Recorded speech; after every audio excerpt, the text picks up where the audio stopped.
À Paris, en 1853, sous la direction du baron Haussmann, débutaient de gigantesques travaux publics qui ont façonné un Paris moderne, aéré et assaini.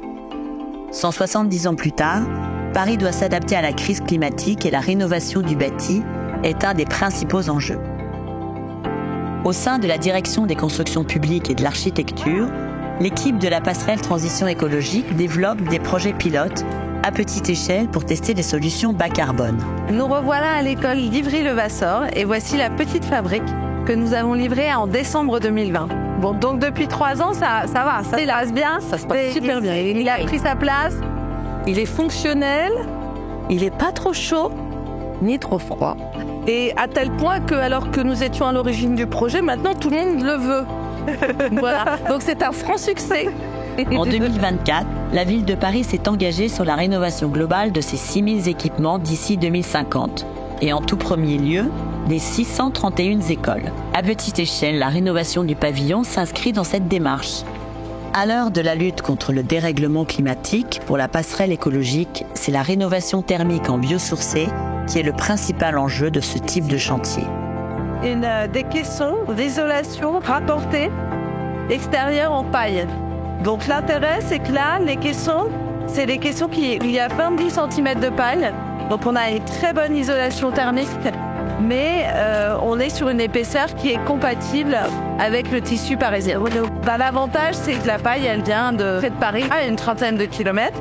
Et puis on va pouvoir isoler ce bâtiment qui en a bien besoin, parce que pour l'instant, c'est un bâtiment qui est juste en béton, pas isolé du tout.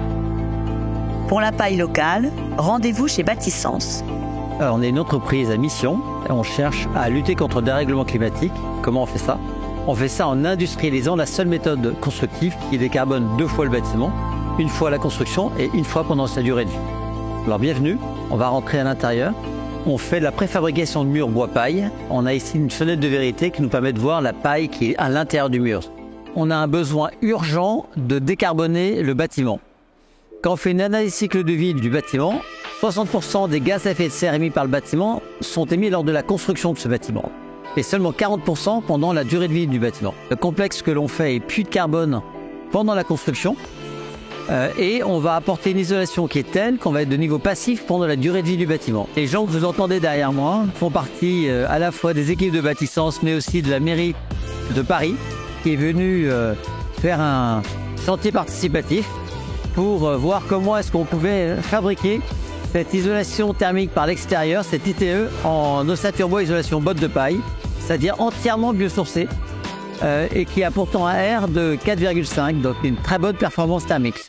La particularité de ce chantier, c'est qu'on utilise des processus qui ne sont pas traditionnels, et notamment ce qui est en train d'être mis en place, c'est-à-dire l'isolant en paille. Donc nous avons dû faire un avis de chantier pour avoir un référentiel réglementaire pour pouvoir poser ce type d'isolant extérieur sur un ERP. Donc il y a des réglementations particulières. L'avantage, c'est que ça permet de faire en petite quantité, donc de ne pas investir énormément d'argent et de se dire comment ça marche, qu'est-ce qu'on fait, de bien y réfléchir et puis si on trouve une solution, de se dire tiens, est-ce qu'on peut pas l'étendre à des bâtiments plus importants.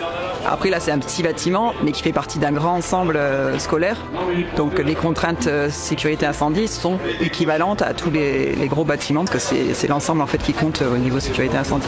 Ok, et vous validez le chantier ? Oui, je valide le chantier bien sûr.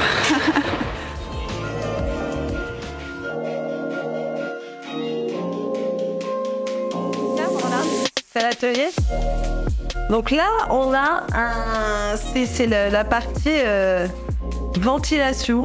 Donc ce petit appareil qui est situé sous la fenêtre en allège, c'est un appareil de ventilation à double flux. C'est une petite centrale de ventilation mais décentralisée, pas reliée à un réseau de gaines. Tout l'air qui rentre sur le côté droit ressort à l'intérieur sur le côté gauche. Et l'air qui est aspiré à l'intérieur pour faire la ventilation ressort de l'autre côté. Le croisement de ces airs chaud-froid au travers d'un échangeur thermique permet soit de rafraîchir en été l'air légèrement avant qu'il pénètre, soit de le réchauffer en hiver légèrement avant qu'il arrive à l'intérieur du bâtiment. C'est une rénovation climatique avec une isolation par l'extérieur en paille et en panneaux de liège. À l'intérieur, un complément d'isolation en laine de bois, des enduits à base de liège et d'argile, des enduits terre, du parquet en réemploi, l'ensemble des cloisons montées en ossature bois et isolation biosourcée. Maintenant que c'est terminé, c'est quand même chouette parce qu'il y a le démonstrateur de bâtiment neuf et la rénovation.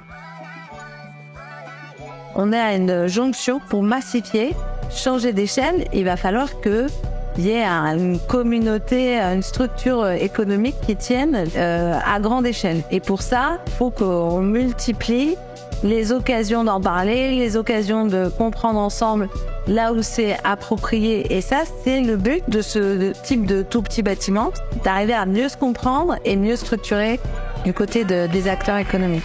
À petite échelle, c'est dans cette démarche que la rénovation du pavillon s'inscrit.